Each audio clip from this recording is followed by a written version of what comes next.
Welcome to one TV news. ముందుగా బులెటిన్లో headline చూద్దాం.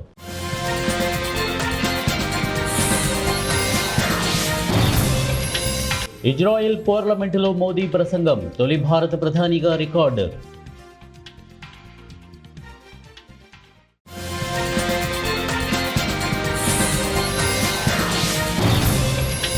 తప్పు చేశా, మన్నించండి. ఎప్స్టీన్ వ్యవహారంలో గేట్స్ ఫౌండేషన్ సిబ్బందికి బిల్ గేట్స్ క్షమాపణ.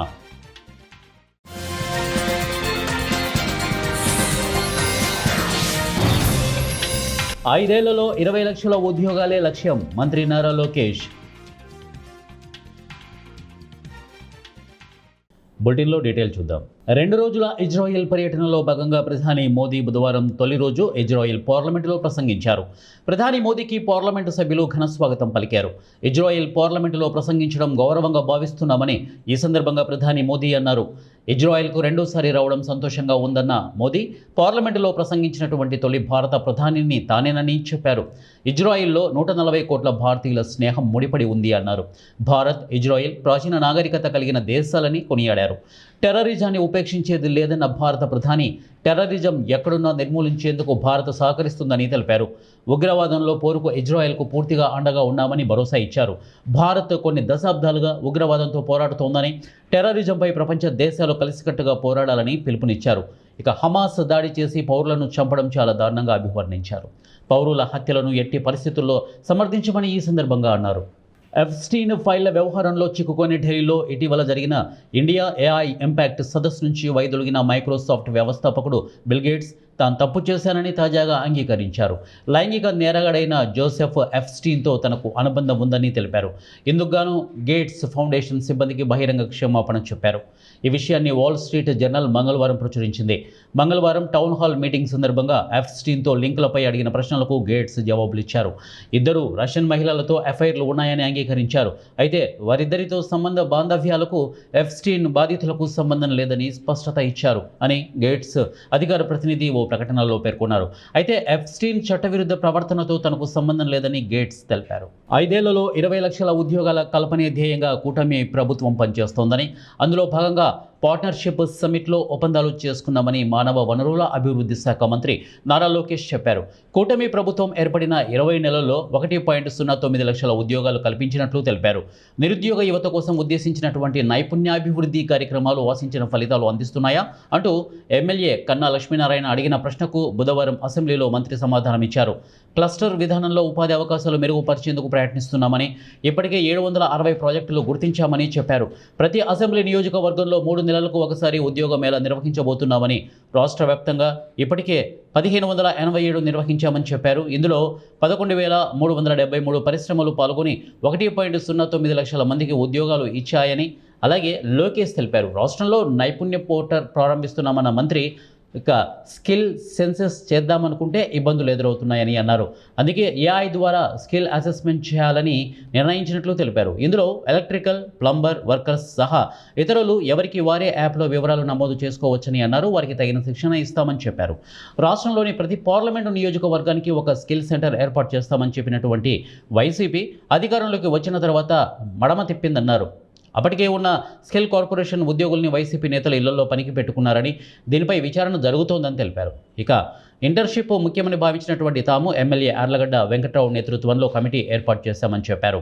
బద్వేలు మండలంలోని లక్ష్మీపాలెం గ్రామంలో వెలసిన శ్రీ ప్రసన్న వెంకటేశ్వర స్వామి వారికి దాతల సహకారంతో సుమారు 1,20,00,000 రూపాయలు వ్యయం చేసే నూతన రథాన్ని తయారు చేయించారు.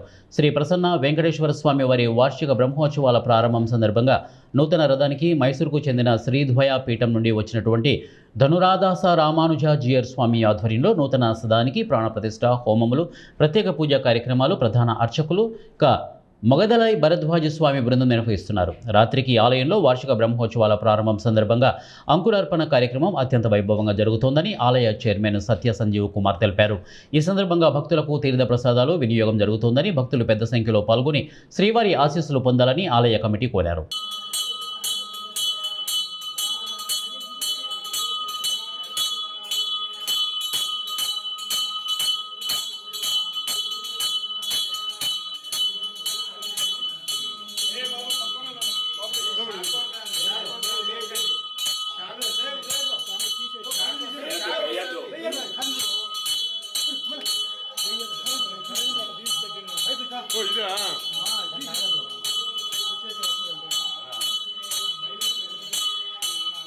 బద్వేలు రత్నం ఇంగ్లీష్ మీడియం హై స్కూల్లో 9 మరియు 10 క్లాసు విద్యార్థుల మాక్ అసెంబ్లీ కార్యక్రమం చాలా అద్భుతంగా నిర్వహించారు. స్పీకర్గా, ముఖ్యమంత్రిగా, వివిధ శాఖల మంత్రులుగా ప్రతిపక్ష, అధికార ప్రభుత్వ పాత్రలను యథార్థంగా పోషించినటువంటి సూపర్లను ఎంతగానో ఆకట్టుకుంది. ఇక వివిధ ప్రశ్నలతో అధికార ప్రభుత్వాన్ని ఇబ్బంది పెట్టాలని చూసినటువంటి ప్రతిపక్ష నాయకులకు అధికార ప్రభుత్వ మంత్రులు, శాసనసభ్యులు చక్కటి సమాధానాలు ఇచ్చి వారి నోర్లు మోయించారు. ఇలాంటి కార్యక్రమాలు విద్యార్థులకు ఎంతగానో ఉపయోగపడతాయని నిర్వాహకులైనటువంటి పాఠశాల టీచర్ శివకుమార్ని, బ్యూలాని, పాఠశాల కరెస్పాండెంట్ టి రత్నం అభినందించారు.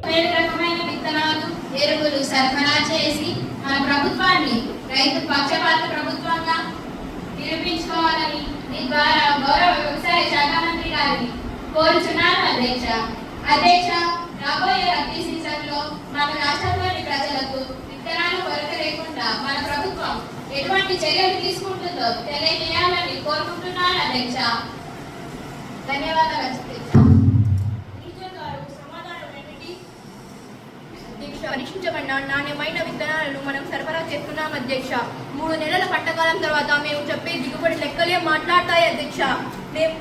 అధ్యక్ష, విత్తనాలను సకాలంలో సరఫరా చేస్తున్నాం అధ్యక్ష. మనది రైతు ప్రభుత్వం అధ్యక్ష. రైతులు వడ్డీ వ్యాపారస్తులపై, మధ్యవర్తులపై ఆధారపడకుండా గ్రామీణ ప్రాంతాల్లో కొన్ని సహకార గ్రామీణ బ్యాంకులను ఏర్పాటు చేశాం అధ్యక్ష. వారికి దీర్ఘకాలిక రుణాలను, స్వల్పకాలిక రుణాలను మంజూరు చేశాం అధ్యక్ష. ప్రభుత్వం తరఫున రైతులకు ఇస్తున్న మేలు రకమైన విత్తనాలను, రసాయనిక మందులను ప్రభుత్వం తరఫున ఉచితంగా ఇస్తున్నాం అధ్యక్ష. రైతులు పండించిన పంటలు మార్కెట్లో గిట్టుబాటు అయ్యే ధరలకు వచ్చేంత వరకు కొన్ని కోల్డ్ స్టోరేజ్ ఏర్పాటు చేశాం అధ్యక్ష. వారికి మార్కెట్లో గిట్టుబాటు ధరలను కేటాయిస్తాం అధ్యక్ష.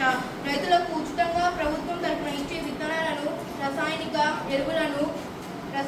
ఎరువులను రైతులు డబ్బుతో కొనుగోలు చేస్తున్నారు. పుస్తకాల్లో నేర్చుకున్న విజ్ఞానాన్ని విద్యార్థులు ఆచరణలో చూపించే అద్భుత వేదికే వైజ్ఞానిక ప్రదర్శనమని తెలంగాణ రాష్ట్ర వర్కింగ్ జర్నలిస్టుల సంఘం రాష్ట్ర అధ్యక్షులు కె విరాహత్ అలీ అన్నారు. సిద్దిపేట జిల్లా గజ్వేలు పట్టణంలోని సాయి జీడీఆర్ ఉన్నత పాఠశాలలో నిర్వహించినటువంటి ఉడాన్ 2K26 వైజ్ఞానిక ప్రదర్శనకు ఆయన ముఖ్య అతిథిగా హాజరై ప్రసంగించారు.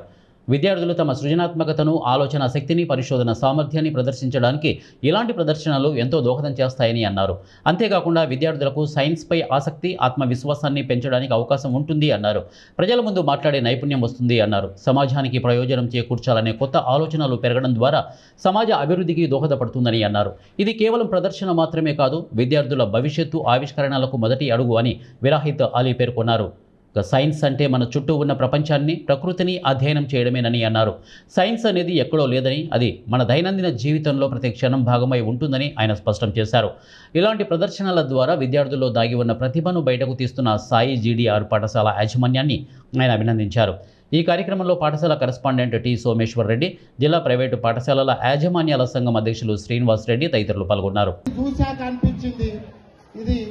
ఆయన 35 ఏళ్ల విద్యారంగంలో ఉన్నటువంటి అనుభవాన్ని, సృజనాత్మక శక్తిని ఇక్కడ బహిర్గతం చేసింది అని.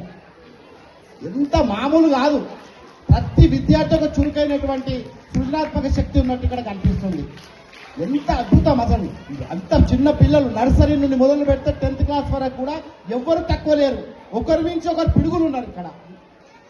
అంటే ఇక్కడ ఒక విద్యతో పాటు విద్యార్థుల్లో దాగి ఉన్నటువంటి సృజనాత్మక శక్తిని, ప్రతిభను బయటికి తీయడంలో సాయి జీడీఆర్ పాఠశాల చేస్తున్నటువంటి ప్రయత్నం ఇవాళ ఈ వేదిక ద్వారా స్పష్టమైపోయింది. ఇవాళ ఈ వేదిక మరి దేనికోసం పెట్టారు? మరి చాలా చోట్ల మనము వార్షికోత్సవాలు, యాన్యువల్ డేస్కి వెళ్తుంటా నేను కూడా చాలా. మరి ఇవాళ ఈ ప్రత్యేకంగా ఆయన ఉదాన్ పేరుతో ఈ కార్యక్రమాన్ని ఎందుకు నిర్వహిస్తున్నారు అంటే, విద్యార్థుల్లో ఇప్పుడు చూస్తున్నాం ప్రపంచమంతా రాకెట్ వేగంతో సాంకేతిక రంగం వైపు పరుగులు తీస్తుంది. ఏఐ లాస్ట్కి చివరికి ఇప్పుడు ఏఐ ప్రపంచం నడుస్తుంది, ఆర్టిఫిషియల్ ఇంటెలిజెన్స్ ప్రపంచం. ఈ క్రమంలో మారుతున్న పరిస్థితులకు అనుగుణంగా విద్యార్థుల్లో సైన్స్ జ్ఞానాన్ని పెంచాలనే ఒక మంచి లక్ష్యంతోనే వారు ఈ కార్యక్రమాన్ని నిర్వహించారని చెప్పి నేను అనుకుంటున్నాను. ఇవాళ సైన్స్ చాలా అభివృద్ధి చెందుతుంది. అసలు సైన్స్ అంటే ఏంటి అనేది మనం ఆలోచించుకుంటే, సైన్స్ అంటే ప్రత్యేకంగా లేదు. సైన్స్ అంటే పుస్తకాల్లో నేర్చుకున్నటువంటి జ్ఞానాన్ని ఇలాంటి ఎక్స్పోల ద్వారా బహిర్గతం చేయడమే సైన్స్ ఎక్స్పోసింగ్. మరి సైన్స్ ఎక్కడుంది అన్నప్పుడు సైన్స్ ఎక్కడో దాగి లేదు. మన జీవితంలో, మన దైనందిక జీవితంలో ప్రతి క్షణం భాగస్వామమై ఉంది సైన్స్. అందుకే ఇలాంటి ప్రదర్శనలు విద్యార్థుల్లో మొలక దశ నుండి వాళ్ళను ముఖ దశ నుండి మంచి జ్ఞానాన్ని అందించడానికి ఉపయోగపడతాయని నేను భావిస్తూ నేను ముగించే ముందు ఇదంతా గజ్వేల్లో ఈ వాతావరణం ఉండడం అంటే గజ్వేల్ విద్యకి చాలా మంది మోజులో మా పిల్లోడు హైదరాబాద్లో చదివితే చాలు, వాళ్ళు ఏం చదువుకున్నా పర్వాలేదు, మోజు ఫ్యాషన్. ఆ ఫ్యాషన్లో ఎంత లక్షలు పోయి ప్రయత్నాలు చేస్తున్నారు. ఇదంతా చూసినాక ఇక్కడ పిల్లల్లో ఉన్నటువంటి ఈ సృజనాత్మక శక్తి చూసిన తర్వాత నాకు ఒక చిన్న కథ గుర్తుకొచ్చింది. ఆ కథ చెప్పి నేను మీకు ముగిస్తాను. ఒక మిత్రుడు, ఒక నిరుద్యోగి, అంటే ఇక్కడ ఇండియాలో పని చేసుకొని ఇక్కడ విరక్తి చెంది లండన్ కు ఉద్యోగం కోసం పోయిండు. లండన్ లో ఒక మాల్లో సేల్స్ ఎగ్జిక్యూటివ్ పోస్ట్ ఖాళీ ఉందని తెలిసి అక్కడ ఇంటర్వ్యూకి అటెండ్ అయ్యిండు. ఎలాంటి మాల్ అంటే అది అక్కడ సూది నుండి మొదలు పెడితే విమానం వరకు అన్ని అమ్ముతారు, చాలా పెద్ద మాల్ ప్రపంచంలో. అది ఉద్యోగానికి ఎందుకు వచ్చినావు అన్నాడు. అన్నప్పుడు అతను ఏమంటాడంటే, లేదండి నా పర్ఫార్మెన్స్ చూడండి, మీరు చూసినాక నచ్చితేనే ఉద్యోగంలో పెట్టుకోండి, ఒక్కరోజు చాలు నాకు 24 గంటలు నా పర్ఫార్మెన్స్ ప్రూవ్ చేసుకోవడానికి అంటాడు. చలో మరుసటి రోజు గడిచిపోద్ది. ఆ యజమాని సాయంత్రం వస్తాడు మరుసటి రోజు. ఏంది నీ పర్ఫార్మెన్స్ ఏంది, ఇలా ఎన్ని అమ్మినావు, ఎంతమంది కస్టమర్లకు సర్వీస్ చేసినావు అని. అప్పుడు అతను అంటాడు, నేను ఒకడే కస్టమర్కి అమ్మినా సార్ అంటాడు. ఒక కస్టమర్ ఏంది, ఇక్కడ రోజుకు మా సేల్స్ రిప్రజెంటేటివ్ 40-50 మంది కస్టమర్లకు సేల్ చేస్తారు, నువ్వు ఒక కస్టమర్. ఏలూరు జిల్లా జంగారెడ్డిగూడెం మండలం వేగవరం గ్రామ సమీపంలో ఉన్నటువంటి జిల్లా ప్రజా పరిషత్ ఉన్నత పాఠశాల వెనుక భాగంలో ఉన్నటువంటి చెరువును జేసీపీలు పెట్టి తవ్వి అక్రమ మైనింగ్ చేస్తున్నటువంటి అధికార పార్టీ ప్రజాప్రతినిధులపై ఆరోపణలు వినిపిస్తున్నాయి. ఇలా కొన్ని వేల రూపాయలు మైనింగ్ చేస్తూ వాళ్ళ బ్యాంక్ అకౌంట్లో నిల్వ చేసుకుంటున్నారని ఆ ప్రాంత ప్రజలు దుమ్మెత్తిపోస్తున్నారు. జేసీబీ ట్రాక్టర్లతో చెరువును విచ్చలవిడిగా తవ్వేస్తున్నప్పటికీ ఇరిగేషన్ అధికారులు, రెవెన్యూ డిపార్ట్మెంట్ అధికారులు పట్టించుకోకపోవడంలో పలు అనుమానాలకు తావిస్తోంది. ఇక సిపిఐ ఎంఎల్ ప్రజా పోరాట సమితి రాష్ట్ర ప్రధాన కార్యదర్శి కలింపుడి సుందర్రావు ఈ ప్రాంత ప్రజలు ఈ అక్రమ మైనింగ్ నిరోధించాలని ప్రభుత్వాన్ని డిమాండ్ చేస్తున్నారు.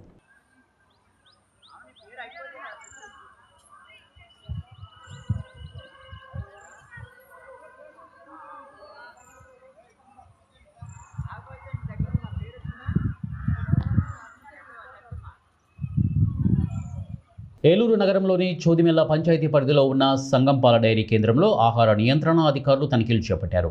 ఇటీవల తూర్పుగోదావరి జిల్లా రాజమండ్రి పరిసర ప్రాంతాల్లో కల్తీపాలు తాగి పలువురు మృతి చెందిన సంఘటన రాష్ట్ర వ్యాప్తంగా సంచలనం రేకెత్తిస్తోంది.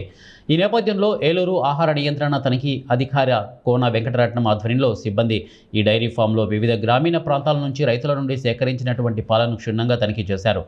అయితే కొంతమేరకు శాంపిల్స్ సిబ్బంది తీసుకున్నారు. సేకరించినటువంటి శాంపిల్స్ను హైదరాబాద్కు పంపించిన తర్వాత అతని నుంచి వచ్చే రిపోర్టు ప్రకారం ఏదైనా కల్తీ జరిగితే తగిన చర్యలు తీసుకుంటామని వెంకటరత్నం తెలిపారు. మా ఉన్నతాధికారులు కమిషనర్ గారు మరియు డైరెక్టర్ గారి ఆదేశం మేరకు ఈ రోజు నుంచి విస్తృతమైన తనిఖీలు పాల వ్యాపారుల మీద, పాల మీద కల్తీలు అనేవి ఉంటాయి. మేము విస్తృతమైన దాడులు నిర్వహిస్తున్నాం. ఈరోజు ఈ సంగం డైరీ, జానంపేటలో ఉన్న సంగం డైరీలో సుమారు 10 మండలాల నుంచి ఇక్కడ పాలు వస్తున్నాయి. అందుకని ఇక్కడ వచ్చే పాలని సేకరించి స్పాట్ టెస్టులు కూడా నిర్వహిస్తున్నాం. వాటిలో ఏదన్నా తేడాలు కనిపిస్తే వాటిని నిర్ధారణ కోసం వాటి శాంపిల్స్ కూడా లిఫ్ట్ చేస్తున్నాం. వాటిని స్టేట్ ఫుడ్ ల్యాబొరేటరీ హైదరాబాద్ వరకు పంపించి వాటిలో వైలేషన్ ఏమైనా ఉన్నట్లయితే కల్తీగా గుర్తించినట్లయితే వారిపై. ఎన్టీఆర్ జిల్లా చైన్ స్నాచింగ్ కేసులో ప్రభుత్వ ఉద్యోగి నిందితుడిగా పట్టుబడ్డాడు. తిరువూరు మండలం చిక్కుళ్లగూడెంలో జరిగినటువంటి చోరీ కేసును పోలీసులు ఛేదించారు. వృద్ధురాలైన ఉప్పు ఆనసూర్య మెడలో 40 గ్రాముల బంగారు చైన్ స్నాచింగ్ చేసినటువంటి నిందితుడు విజయవాడకు చెందిన ప్రభుత్వ ఉద్యోగి నంద సుభాష్ కావడం గమనార్హం. అదేవిధంగా దొంగతనానికి ఉపయోగించినటువంటి బైకు గానగపాడు గ్రామంలో కొట్టేశాడు. బంగారంతో పాటు బైకును స్వాధీనం చేసుకున్నారు. ఉద్యోగం చేస్తూ చెడు వ్యసనాలకు బానిసై నేరాలకు పాల్పడుతున్నటువంటి నంద సుభాష్ను నిందితుడిని లక్ష్మీపురం శివార్లో అరెస్టు చేసినట్లు సిఐ కె గిరిబాబు మీడియాకు తెలిపారు. ఈ సమావేశంలో SI Raju, ID party constable Shaikh Kasim పాల్గొన్నారు. సదరు విషయం మీద తిరువూరు పోలీస్ స్టేషన్లో పార్టీ 1/2026 కింద కేసు నమోదు చేసి దర్యాప్తు చేపట్టడం జరిగింది. గౌరవ ఎన్టీఆర్ పోలీస్ కమిషనర్ గారు ఎస్వి రాజశేఖర బాబు గారు పర్యవేక్షణలో అదేవిధంగా డీసీపీ రూరల్ లక్ష్మీనారాయణ గారు ఆదేశాలపై మైలవరం సబ్ డివిజన్ ఏసీపీ గారు అయినటువంటి వై ప్రసాదరావు గారు పర్యవేక్షణలో మేము సుమారు 4 టీములను ఏర్పాటు చేయడం జరిగింది. 4 టీములు కూడా టెక్నికల్గా దర్యాప్తు చేపట్టడం జరిగింది. ఈ దర్యాప్తులో భాగంగా నమ్మదగిన సమాచారం మీద నిన్నటి రోజున 24/2/2026 సాయంత్రం వెహికల్ చెకింగ్ చేస్తూ ఉండగా తిరువురు ఎస్ఐ1 సాతకర్ణి గారు అనుమానాస్పద స్థితిలో ఒక వ్యక్తిని అదుపులోకి తీసుకోవడం జరిగింది. అతను విజయవాడ సీతారాంపురంకి చెందిన నందా సుభాష్. ఇతను ఎలక్ట్రికల్ డిపార్ట్మెంట్లో లైన్మెన్గా పనిచేస్తాడు. ఇతని వద్ద నుంచి ఈ దొంగిలించబడిన సొత్తు స్వాధీనం చేసుకోవడం జరిగింది. అదేవిధంగా ఇతను 27/1/2026 గానుపాడులో ఒక బైక్ థెఫ్ట్ చేశాడు. ఆ బైక్ని ఉపయోగించి ఈ స్నాచింగ్ పాల్పడడం జరిగింది. 2 కూడా కేసులు నమోదు చేయడం జరిగింది. సదరు కేసుల్లో ఈ వ్యక్తిని జనసేన పార్టీ ప్రతిష్టాత్మకంగా చేపట్టినటువంటి సభ్యత్వం కార్యక్రమాన్ని విజయవంతం చేయాలని పీలేరు నియోజకవర్గ జనసేన పార్టీ ఇన్ఛార్జి బెజవాడ దినేష్ పిలుపునిచ్చారు. ఆయన పీలేరు పట్టణంలోని R&B గెస్ట్ హౌస్లో జనసేన పార్టీ నాయకులు కార్యకర్తలతో సమావేశమయ్యారు. ఈ సందర్భంగా ఆయన మాట్లాడుతూ జనసేన పార్టీ అధినేత పవన్ కళ్యాణ్ ఆదేశాల మేరకు ఫిబ్రవరి 26 నుండి రాష్ట్ర వ్యాప్తంగా జనసేన పార్టీ సభ్యత్వం కార్యక్రమాన్ని చేపట్టనున్నట్లు తెలిపారు. ఈ కార్యక్రమానికి పీలేరు నియోజకవర్గ వ్యాప్తంగా జనసేన పార్టీ ప్రజాప్రతినిధులు, నాయకులు, కార్యకర్తలు సభ్యత్వం కార్యక్రమం క్షేత్రస్థాయి నుండి చేపట్టాలని కోరారు. రేపటి నుంచి అంటే 26/2/2026 నుంచి జనసేన పార్టీ క్రియాశీలక సభ్యత్వ నమోదు అనేది కార్యక్రమం చాలా ఒక పండుగ వాతావరణంలో, రాష్ట్రం అంతా ఒక పండుగ వాతావరణంలో స్టార్ట్ చేయబోతున్నాము. దీనికి మన యొక్క రాజంపేట పార్లమెంటరీ కాన్స్టిట్యున్సీకి సంబంధించినటువంటి సమన్వయకర్తగా మన కేకే శ్రీనివాస్ గారిని నియమించడం జరిగింది. ఈ యొక్క శ్రీనివాస్ గారు ఈరోజు జనసేన పార్టీ చేపట్టినటువంటి సభ్యత్వ నమోదు కార్యక్రమానికి రేపటి నుంచి శ్రీకారం చుట్టబోతున్నాము. సో దీనికి మనకు నియోజకవర్గ వ్యాప్తంగా దాదాపుగా 75 మంది సాధకుల్ని నియమించడం జరిగింది. సాధకులు అంటే జనసేన సభ్యత్వం ఏదైతే ఉందో దాన్ని వాళ్ళ ద్వారా మామూలు కార్యకర్తలు కానీ ప్రజలు గాను నమోదు చేసుకునేటటువంటి వీలుంటుంది. ఈ సభ్యత్వ నమోదులో భాగంగా మనకి రేపు ఉదయానికి లింకులు వస్తాయి. వాళ్ళ ప్రజల్లోకి ఇల్లు తిరిగి పవన్ కళ్యాణ్ చేస్తున్న మంచి పనులు, ఆయన ఎంచుకున్న శాఖలో ఆయన చేస్తున్న అభివృద్ధి పనులు, సంక్షేమ పనులు అన్నింటినీ ప్రజల్లోకి బలంగా తీసుకెళ్ళి ప్రతి ఒక్క జన సైనికుడు ప్రతి ఒక్క గడప తొక్కి వాళ్ళ చేత పవన్ కళ్యాణ్ గారు చేస్తున్న మంచి పనులను ఎక్స్ప్లెయిన్ చేసి వాళ్ళ చేత మెంబర్షిప్ తీసుకోవాలని పీలేరు నియోజకవర్గంలో ఉన్న ప్రతి జన సైనికుడికి పిలుపునిస్తున్నాను. అలాగే నాయకులు, సాధకులు ఎవరైతే మెంబర్షిప్ కోసం, ఐడి కోసం ముందుకొచ్చారో వాళ్ళకి ఖచ్చితంగా పోయిన సంవత్సరం కానీ ఈ సంవత్సరం 100 రెట్లు ఎక్కువ కష్టపడి పవన్ కళ్యాణ్ గారి లక్ష్యాన్ని చేరుకోవాలని కోరుకుంటున్నాను. అలాగే రేపలా ఎల్లుండు అంటే 27వ తేదీ శుక్రవారం మార్కాపురం జిల్లా దోర్నాల మండలంలో వెలిగొండ ప్రాజెక్టు ఫీడర్ కెనాల్ ఆధునీకరణ పనులకు ముఖ్యమంత్రి నారా చంద్రబాబు నాయుడు శంకుస్థాపన చేశారు. ముందుగా సీఎం చంద్రబాబు నాయుడుకి జిల్లాలోని ప్రజాప్రతినిధులు, అధికారులు, నాయకులు పుష్పగుచ్చం అందజేసి స్వాగతం పలికారు. ఈ సందర్భంగా ఏర్పాటు చేసిన శిలాఫలకాన్ని ఆయన ఆవిష్కరించారు. ఈ కార్యక్రమంలో ప్రజాప్రతినిధులు, అధికారులు, రైతులు పాల్గొన్నారు. స్వయంగా ఫీడర్ కెనాల్ పనులను పరిశీలించి ప్రాజెక్టు అధికారులతో మాట్లాడారు. ఫీడర్ కెనాల్ ఆధునీకరణతో నీటిపారుదల సామర్థ్యం పెరగడంతో పాటు నీటి వృధా తగ్గుతుందని అధికారులు తెలిపారు. ముఖ్యంగా జిల్లా పరిసర ప్రాంతాల్లోని 1000 ఎకరాలకు సాగునీరు అందేలా ప్రణాళిక రూపొందించినట్లు చెప్పారు.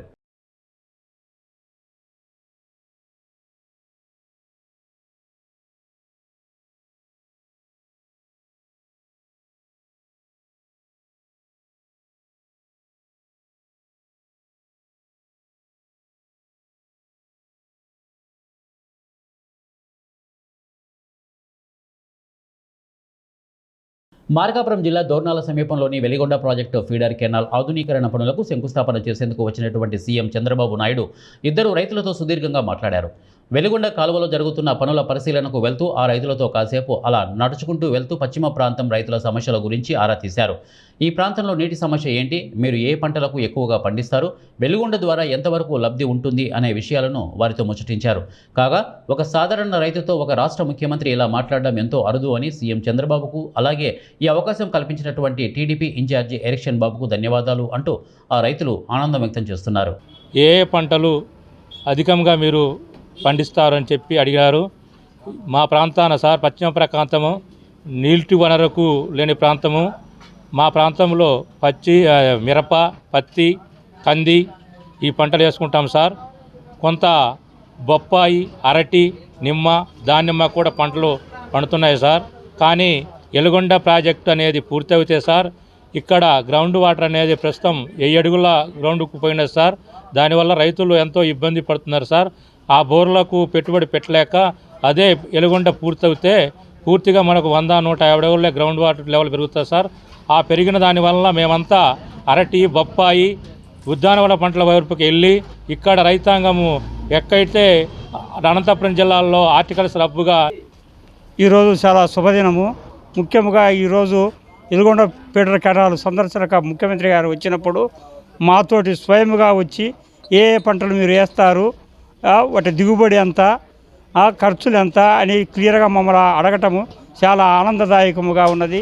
ఇదివరకు గతంలో ఎంతోమంది ముఖ్యమంత్రులు వచ్చినా మంత్రులు వచ్చినా కలవలేదు.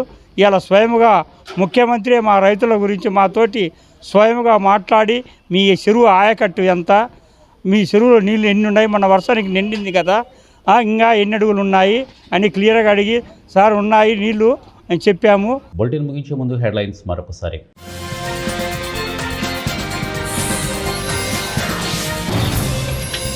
ఇజ్రాయెల్ పార్లమెంటులో మోదీ ప్రసంగం, తొలి భారత ప్రధానిగా రికార్డు.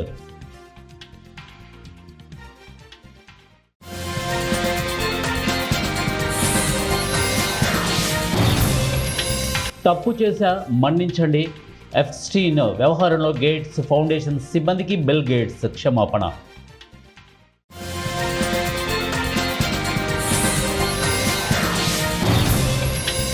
ఐదేళ్లలో 20 లక్షల ఉద్యోగాలే లక్ష్యం, మంత్రి నారా లోకేష్. ఇవి బులెటిన్ అప్డేట్స్. నెక్స్ట్ బులెటిన్లో కలుద్దాం. Until then keep watching 1TV news.